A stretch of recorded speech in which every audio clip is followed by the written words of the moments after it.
Hello. Hello, everybody. We're not sure if you can hear us or see us. This is Nick Smith. I'm on the Applied Linguistics and TESOL team. I'm joined by my colleague, Julie Norton. Hi there, everyone. Thank you very much for joining us today, and we're really happy that you managed to make it to the webinar, and we're looking forward to hearing from you. And if you have any questions during our short presentation, please feel free to type into the chat box.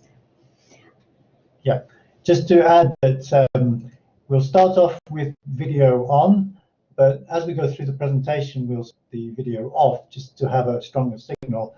If also you could not put your videos on, that would ensure that we have better connection.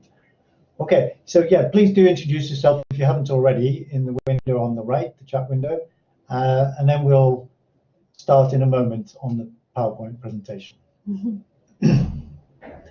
Okay, it's good to hear that you can hear us. Hello, Mary, Matt, Victoria, and Tom.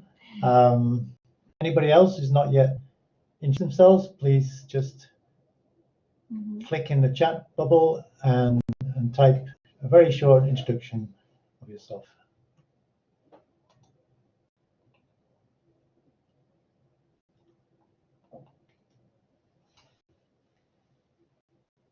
Okay, Tom says it's coming through loud and clear. Well, that's good to hear.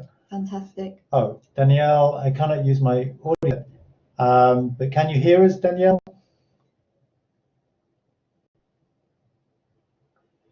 Okay, we are recording this, so hopefully if you can't hear us right now, you will be able to hear us later by accessing the recording of the webinar. So I think nearly everybody's introduced themselves. We've got also Lindsay, Hassan, Andrea, and Rachel is our technical assistant, and she may float past it from time to time as we have technical difficulties. We're not planning to have them, though. No. Okay, so let's go through our PowerPoint short presentation. So we're going to just talk a bit more about applied linguistics and TESOL at the University of Leicester. So the intended learning outcomes were described in step 6.22. Oh, hello, Deborah from Brazil. Intended learning outcomes are described in 6.22, and we'll just briefly recap. So the outcomes were intended to have a better understanding of key areas of applied linguistics and how these can be applied to many fields, including TESOL. To have a basic knowledge of the fundamentals of applied linguistics, including aspects of language structure, acquisition, language testing, and language use.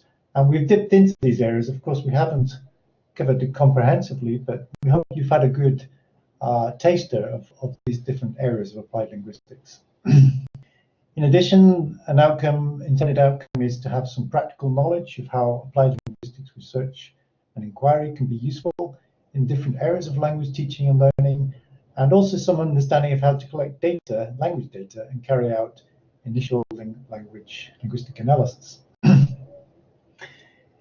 In addition, you'll have noticed that there are very diverse perspectives on language use and different users, and one of our objectives is to give you a better appraisal of that aspect.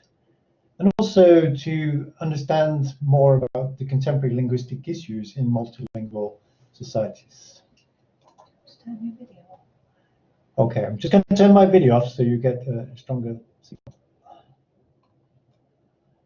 Now, we were asked several questions in advance of the webinar, so we will briefly address those. But I think should we talk about the course first or the questions? I think it's interspersed, isn't it, in the PowerPoint, so we can come back to the structure of the course. Right. Yeah, so, okay. Yeah. So we'll start with questions. So the first question was from Mary, who I believe is here. I want to know if I can study at Leicester for free. Well, we occasionally have scholarships, but they are not that frequent. So really the main thing is to try and find some funding from somewhere if possible, such as an employer who might sponsor you. The British Council occasionally offer support, but there isn't a general system of scholarships for the MA, unfortunately. But do look on our web pages because from time to time that does change, and it's worth looking to see what is available in that area. I know some of my students previously who've studied on campus at Leicester, they have got scholarships from places like Santander, some students from Columbia. So if you were to have a look, for example, on what's available from your government to, in terms of English language teaching, professional development, you might find something there, or charities, educational organisations that could offer some support. But we don't have, unfortunately, a specific scholarship that we can refer you to. It depends really on your location, I think, and what could be available where you're based as well. Okay. Second question, it would be great if the panel could address connections between pragmatics and TESOL, especially in the light of cross-cultural awareness. So this is from Stefania. I don't think she's here today, but I'll just continue with her comment. As teachers, we may want to avoid or encourage some topics according to where we are teaching. We may also want to adapt our teaching style according to the area of the world we're working in. Thinking about the meaning of silence, for example, in different cultural settings. And as students, we may have different expectations of our teachers, again, based on the culture we are coming from. I wonder if such topics are objects of study, and I'm eager to find out more. Julie, would you like to say something about that? Yeah, I think absolutely such topics can be very interesting things to study in applied linguistics. When I did my master's degree, I became very interested in how people make requests in Japanese and in English, and I did a comparison, and there are journals. There's the Journal of Pragmatics, and that was very useful to me at the time, and an article by Matsumoto, in fact, who looked at how you could request things that were appropriate in Japanese. For example, a wife could request to the boss of her husband, please take care of my husband in the company, whereas that kind of request might seem odd in a UK setting because it might have implications that the husband wasn't very competent, so it might have a negative connotation. And I got quite interested in this whole area as a result. And one of the issues that I looked at when I did my doctoral research was how cross-cultural communication styles may have an impact on speaking. And I looked at the performance of Japanese candidates in the Cambridge speaking tests. And I was interested to discover that Japanese candidates didn't achieve so many A-band scores as candidates from the rest of the world. So I wanted to know, is it something cultural? Is it because, for example, there's a greater tolerance for silence, whereas in the Cambridge speaking test, volubility, willingness to interact and initiate topics is valued and rewarded. So those were some of the things that I was looking for in the responses of the Japanese candidates to try to work out what was happening and why they weren't scoring the top band A scores in the speaking test part of the FCE, CAE and CPE speaking tests, and I found out in the end that there were a whole range of variables, and that we could perhaps use some, well, we could draw upon a cultural explanation to a certain extent, but it's difficult to isolate only cultural communication styles. There was a lot of other things that I think were going on, but one of them may have been to do with knowing the rules of the game and knowing what the expectations were and how to participate in this kind of test, which values volubility and willingness to express your opinion. So I think culture played a role, and I think actually as a course book writer, I think it's really important that we do spend time looking at things like linguistic politeness when we're teaching functional language, when we're teaching people how to make requests, how to offer, and looking at the levels of formality in language as well, depending on who we're speaking to. So I think raising awareness of the importance of context is a very valuable thing that we can address when we're teaching language. So I think there's lots of potential to explore these areas in applied linguistics and as a teacher or as a course book writer. Okay, thank you, Julie. Let's go to another question. So this one is from Joanne Bernadette, and it says, I'm keen to do more in the linguistics area and I have a curiosity towards the unusual data such as Twitter. It would be interesting to study how Donald Trump uses Twitter and if this is different from how he speaks in person. Please contact me if you want to collaborate. So just some initial thoughts there. This isn't one of my research areas, but it clearly suggests a corpus kind of approach as we looked at in Week 5. But instead of using a publicly ready-made corpus, you would need to compile a corpus yourself from the tweets of Donald Trump. So you need to think about sampling it, how you would want to represent him. Would you take so many tweets per day, or would you want to get tweets on certain topics? You've got an interesting angle here that you're looking at comparing Trump the tweeter versus Trump the conversationalist. Most people tend to be looking at Trump's tweets in relation to, for example, other people's tweets and seeing how they compare. So that's quite an interesting dimension. Then you would need to capture a corpus of Trump's conversation. But fortunately, he's a public figure, so there should be quite a few recordings of him.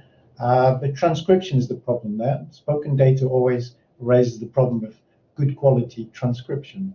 So you would need to, again, think about how to sample and transcribe Trump's conversation. Just a couple more points there. If you're interested in this kind of area, there's a good book called Researching Language and Social Media, a student guide that gives you some suggestions on collecting corpora of tweets. And some software, there's a book also by Michelle Zapadinha called Discourse of Twitter and Social Media, how we use language to create affiliation on the web. And the software I'd recommend here is called Antconc, Antconc. So you would need to compile a corpus, save it in text form, and then upload it. That means open it in the Antconc software, Antconc. And it's free software available from the website of Lawrence Anthony, Waseda University, Japan. I'll try and put those references available later after the webinar. So next question, I'm interested in multilingualism, polyglots, and I'm wondering why the phenomenon appears to have been so little studied and published on. Why is it subsumed into bilingualism, which really only means 2 languages? Yeah, I think that's a good point. Personally, I prefer to use multilingualism, but it just is a tendency in the literature to use bilingualism, probably because most people with more than one language have 2 languages. On the lack of research, I'm not sure that's the case. There's a lot of research on societal multilingualism, especially in social linguistics, and there's a lot of research on individual multilingualism, in second language acquisition, in psycholinguistics, for example. I think it's worth looking at an introductory book on linguistics or social linguistics, and you should find quite a good number of readings there. And there are even journals dedicated to multilingualism and code switching and related issues. Regarding polyglots, yes, there are probably that's less intensively studied. Would you say, Julie? Yeah, it's not really my area, but I think I haven't read as much about polyglots and research in that area. Yeah, there are case studies on individuals who have certain capacities in multiple languages, sometimes in relation to, I can't remember what it's called, the ability to acquire multiple languages. Yeah, if I think of a reference for that later, I'll put that on the list. But generally, we would say that this is not neglected territory. There's quite a lot of research on multilingualism, both at the individual level and at the level of society. Okay, let's look at the next question. Okay, so this is more about the course than general linguistics. So what previous qualifications are required? For the online course, what obligations are there to be physically present, if any? Well, we can answer the second question very easily. For the distance learning course, you are not required at all to be present. It's quite unusual. You're welcome to visit us, but most people don't. It can be conducted entirely online. You have an online support from tutors, discussion board moderators. You are provided with ample materials, and so there is actually, and we have webinars too, yeah, for our distance learning students. What previous qualifications are required? Here we'd suggest to look at our web pages on admissions criteria.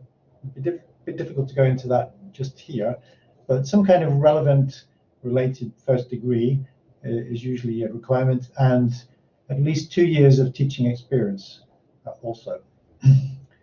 Next question, can people who hold the Delta enter the course with credits for previous learning? Yes, the Delta course does entitle you to some dispensation from some of one or two of our modules. I can't remember exactly. It's second language teaching. You can get accredited prior learning for if you've got the Delta, because the Delta is recognised as an M-level qualification. So our second language teaching module covers, it's a 30 credit core module, and it covers lots of issues related to methodology. So, for example, how to develop listening skills or speaking skills, and some of the content is similar to the type of content you will cover on a Delta, so you can get accredited learning for that. Okay. The next question, how many years does it take on average to complete? I think you're probably talking about the distance learning course. So in that case, it's 2.5 years. But if it's the campus course, it's different. So in a second, we will go to the program structure, and you can see more easily the general layout of each program. So the distance learning course, as I mentioned, is 2.5 years, part-time learning. So the course is divided into blocks of cognate modules. So you can see block 1 covers second language teaching and learning, and has the 2 modules, second language teaching, second language learning. Block 2 is called descriptions of English, and that covers grammar awareness and phonology and pronunciation teaching. Block 3 is called language, discourse and society, and has the modules language and society and discourse analysis. And then you have a variety of options from which you choose 2 for closer investigation. And finally, the last phase is a dissertation. So that's the general structure of the distance learning program. There's lots of opportunities in block 4 to specialise in a particular area if you want to. So for example, there are 2 options on language testing and assessment, but if you want to do both of them, you have to take the first one before you can go on to the second one, which is based on, the foundations are built in the first one. I teach an option on materials development and design, and we have lots of different possibilities. For example, there's an option on intercultural communication. There is an option on technology in language learning. So, you have to just take 2 which you think will be most useful and practical for your current teaching context, or whatever you might feel are most interesting for you. So I think that gives quite a lot of flexibility. The rest of the course, I think, gives you a very good grounding in every area of applied linguistics. So it's a very comprehensive master's course, I think. It doesn't allow you to miss out an area. You have to be able to do, you have to study grammar, phonology, methodology, second language acquisition, sociolinguistics in the third block, and discourse analysis, and then you have to complete the dissertation. So it depends, I think, what you want to get out of an MA programme as to whether you would want to choose this.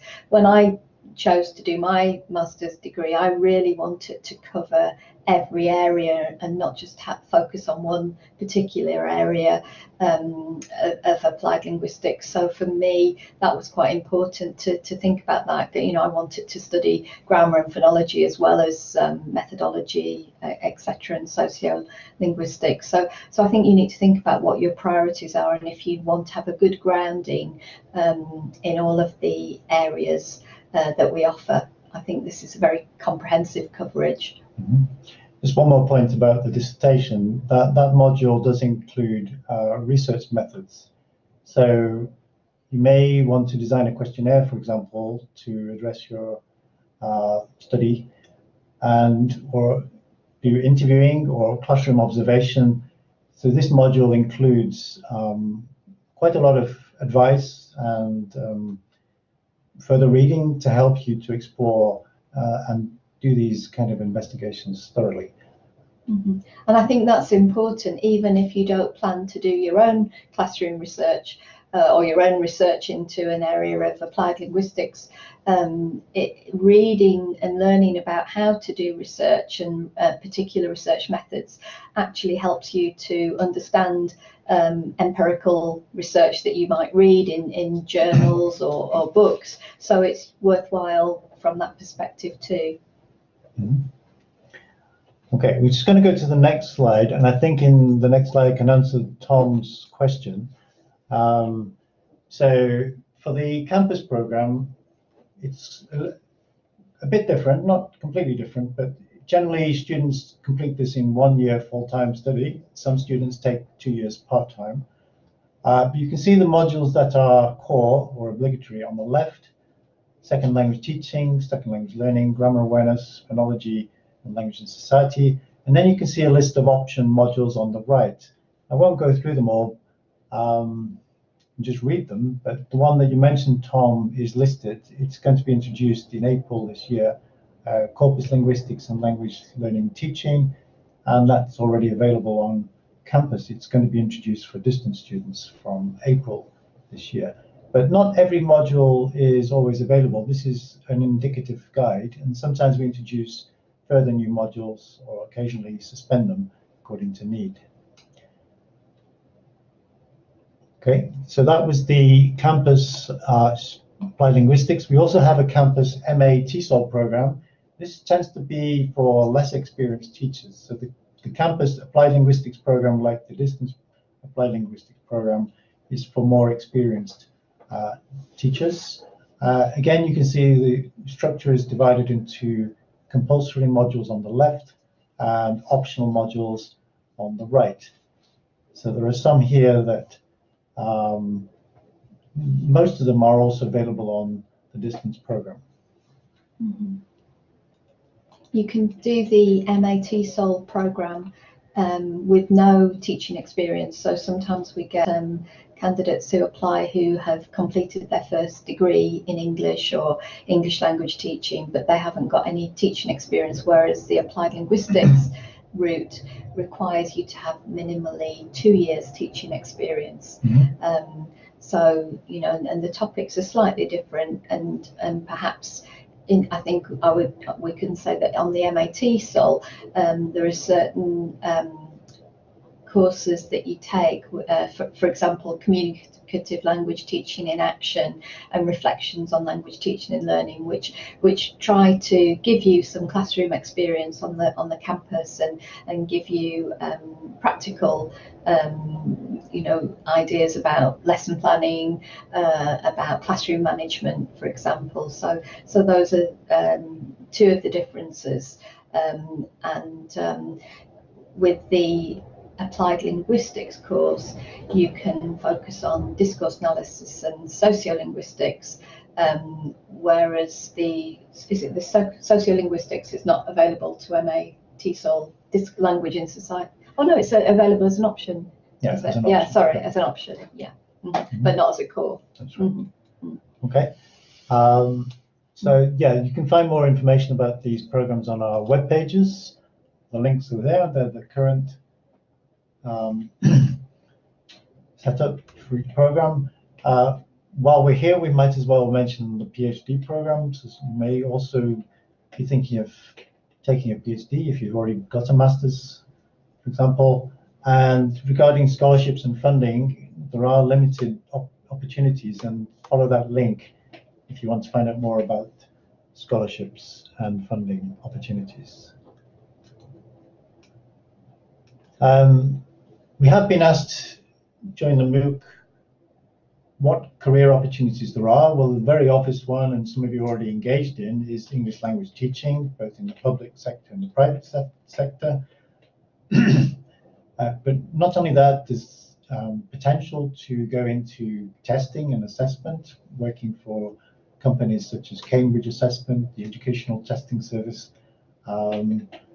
different kinds of contract available according to the amount of work you wish. And of course, publishing and materials writing. Maybe Julie can say a little bit about that. Yeah, I teach the materials development option on the MA courses, and I supervise PhD students who are interested in this area too. I've been doing that for over 20 years, and I started actually looking a lot at, well, I began developing materials when I was teaching in private language schools in Paris and in Tokyo. So I've always had an interest, I think, in materials development. And then I studied the theoretical issues involved in materials writing, and I was always curious as to how you made the transition from writing for your own classes and moving into publishing with major publishers such as Oxford University Press.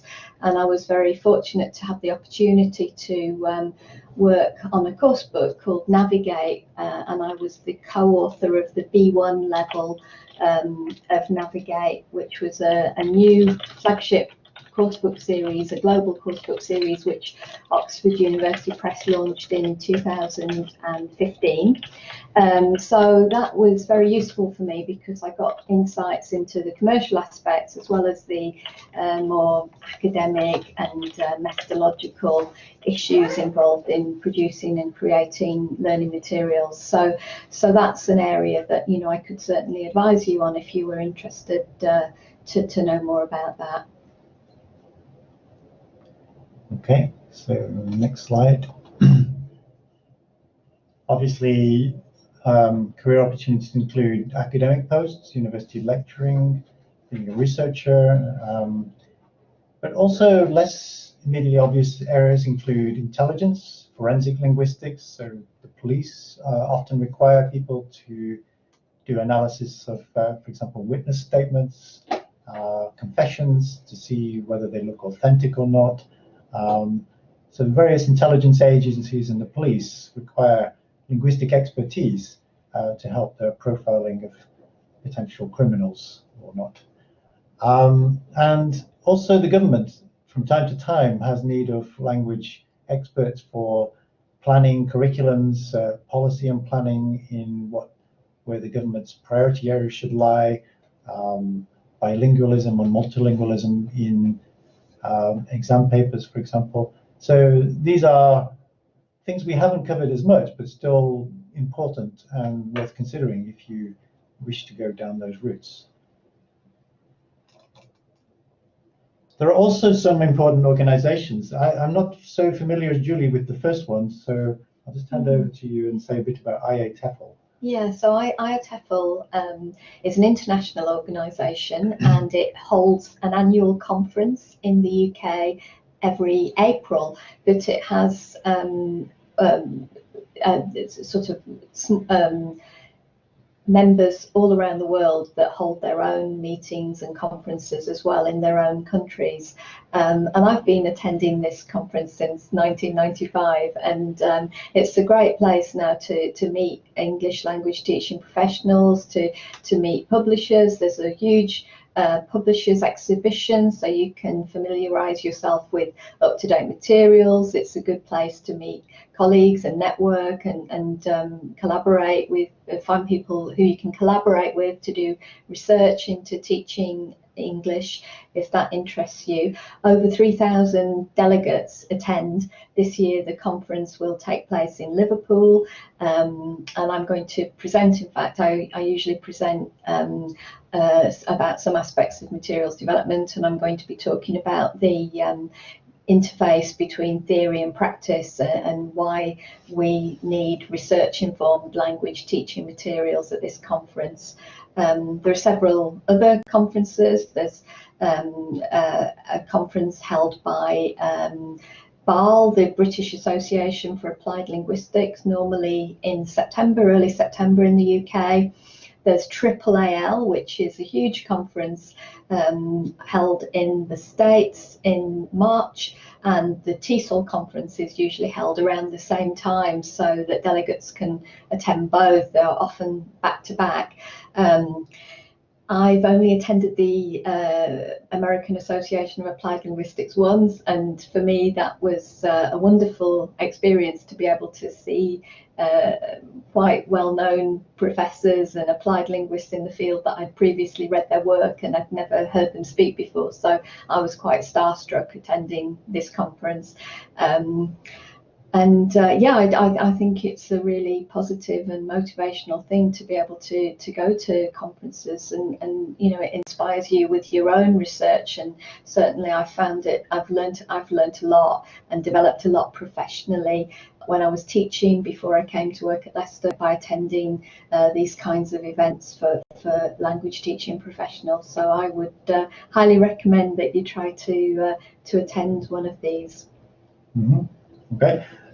Just in terms of information about linguistics and applied linguistics, there's a very useful website, the Linguist List, that covers enormous range of topics within linguistics.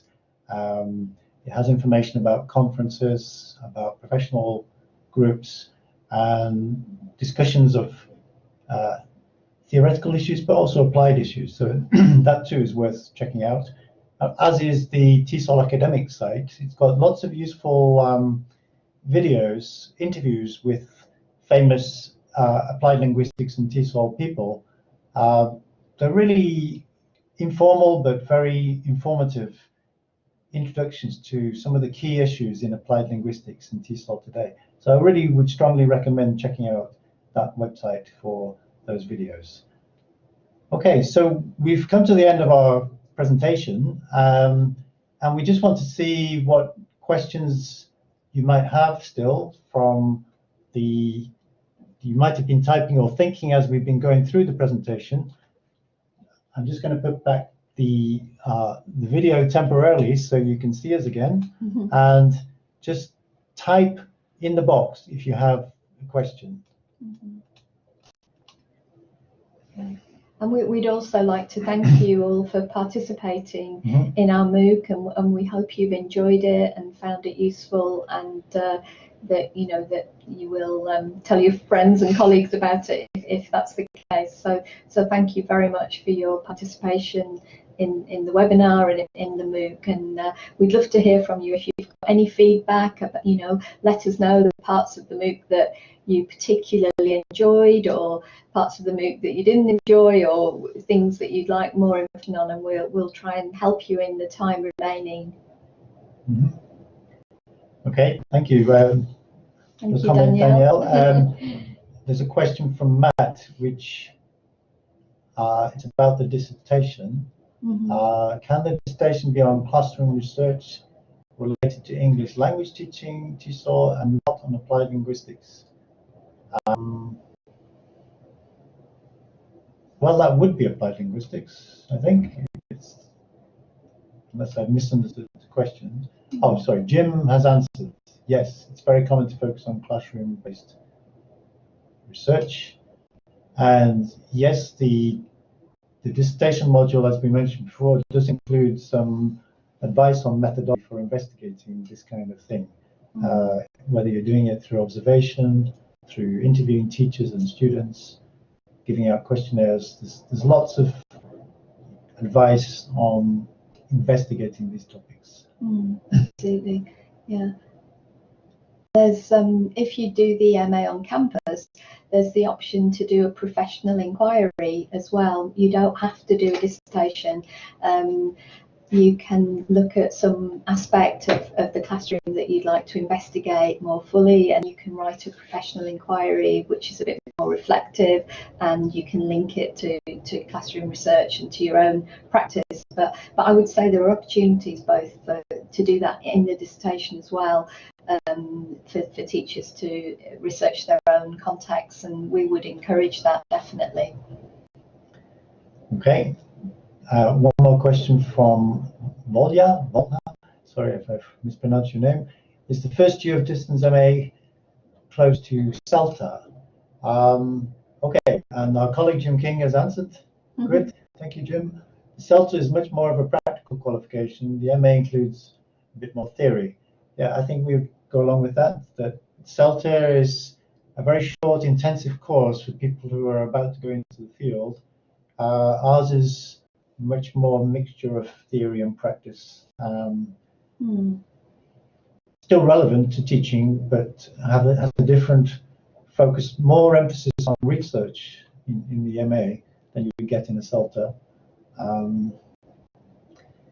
Okay. And there's much more focus on a CELTA on teaching practice and getting feedback on your teaching. You're frequently observed, and you focus a lot more on lesson planning, and it's a very practical focused course, whereas at M level, at master's level, we're asking you to be reflective of your practice, and so we're asking you to think about how the theory that you read about in the applied linguistics literature can be applied to the context in which you're teaching. So there's that kind of dual focus, I think, that we're trying to ask you to critically apply theory to practice in an M-level course.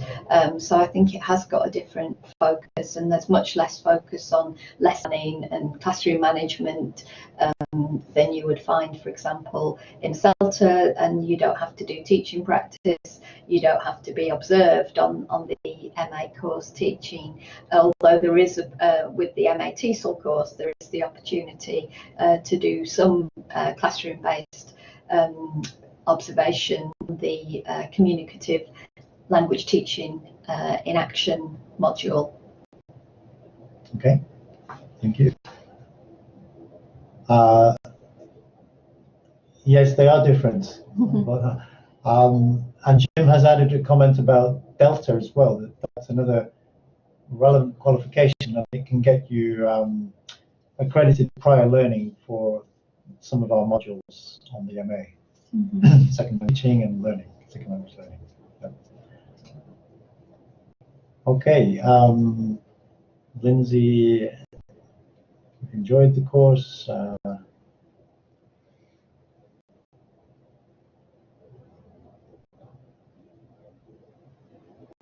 Does the applied linguistics course consider itself a course only for TESOL teachers or for teaching straight English language? Well, I would say it's useful for both. Probably the emphasis is more on the L2 kind of learner, but there's plenty of material I can think of that would be completely relevant for people wanting to teach L1 students. For example, grammar awareness, language in society, discourse analysis. These are modules that can help you have a better understanding of how language is used, regardless of your type of student, whether your student's speaking English as an L1 or an L2. So I think, yes, it is useful also for L1 applications.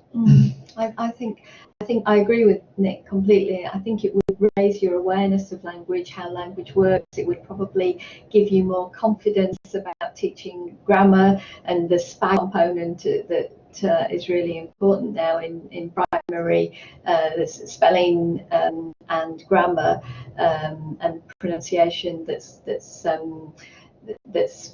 used in primary mainstream in the UK and is given a sort of marks in secondary school contexts as well. So I think it would definitely be useful to raise your awareness of language and issues such as language and identity in a multilingual society. It would be useful to raise your awareness if you're working in EAL contexts.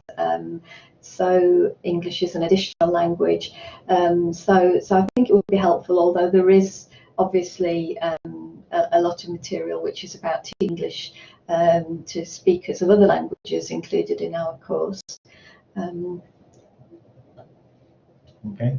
Yeah, how about Tom's question? Yeah, Tom. Yeah, about how many distance learners on average. Gosh, it varies a bit, doesn't it? I mean, when I was the program leader a long time ago, it was 160, 180.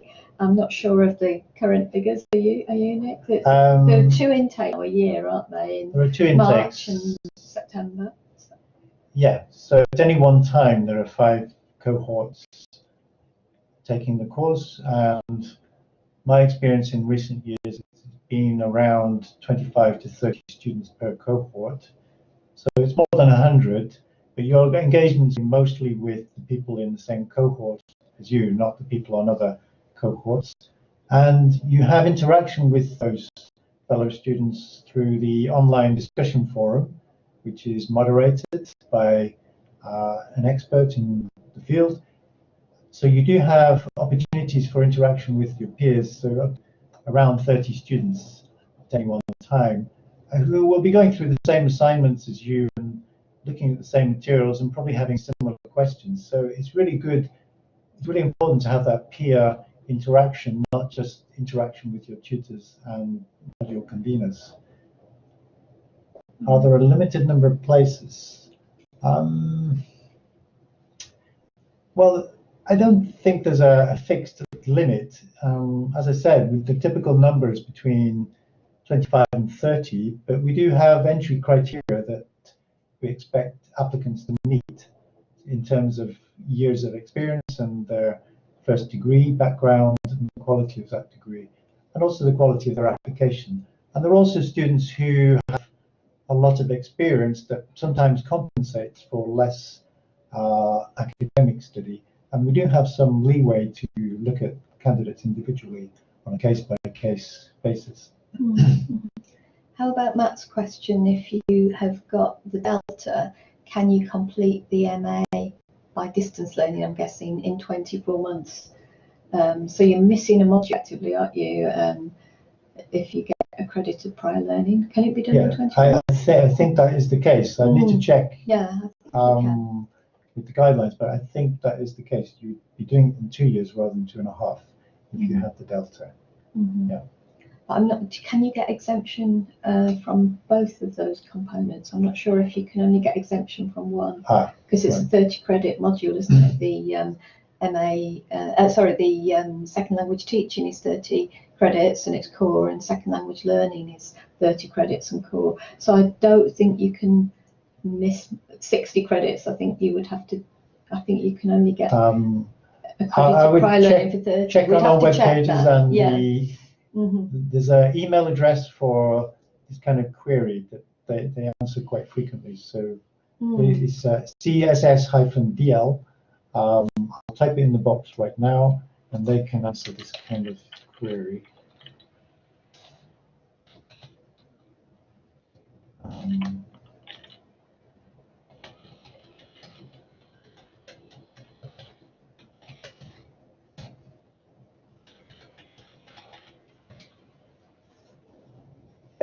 So they can tell you more definitively the answers to those particular questions.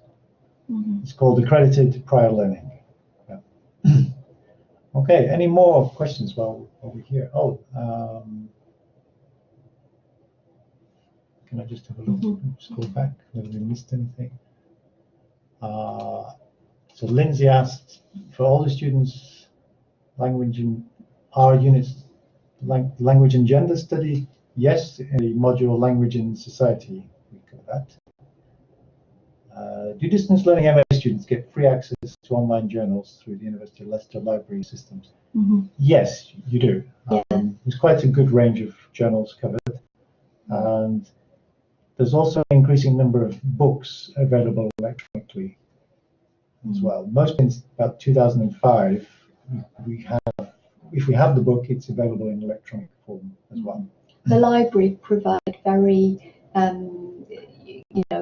good support for distance learning students, and that's an integral part of our program. So I think that's something that we're really proud of, that distance learning students do get a parity of experience with campus-based students and can get access to resources that they're going to need to complete their studies effectively. So I think there's lots of library support. They will even post out books to students and do things like that. So there's lots of possibilities there with the library and the electronic journals as well, and the e-books.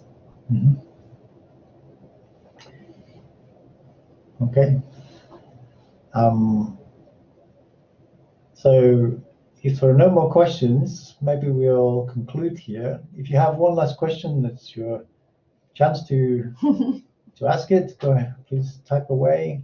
And if you think of something after the webinar, please don't hesitate to get in touch with us. We're really grateful that you've joined us today, and we'd be happy to answer any questions that you might have later on. So please feel free to contact us individually via our web pages. My name's Julie Norton. You can find all my contact details and profile, Nick Smith, but you'll also see the profile of the whole of the Applied Linguistics team. And if you have questions related to a specific area, please feel free to get in touch with us for further information. Mm-hmm. Oh, there's one more question from Matt. This interface, is it similar to what we use on the distance course? Yes, what you're using is called Collaborate, which is part of a virtual learning environment called Blackboard. And we use Blackboard to deliver the master's course, both the module materials and the discussion boards and the webinars. We also use the same tool for webinars on our distance program. Yeah, I hope that's answered your question. It's not quite the same as the interface you had on the MOOC, but some parts of the course are very similar to what you see on the MOOC. Okay. So yeah, well, thank you all. You put your thank yous. We want to thank you for your participation.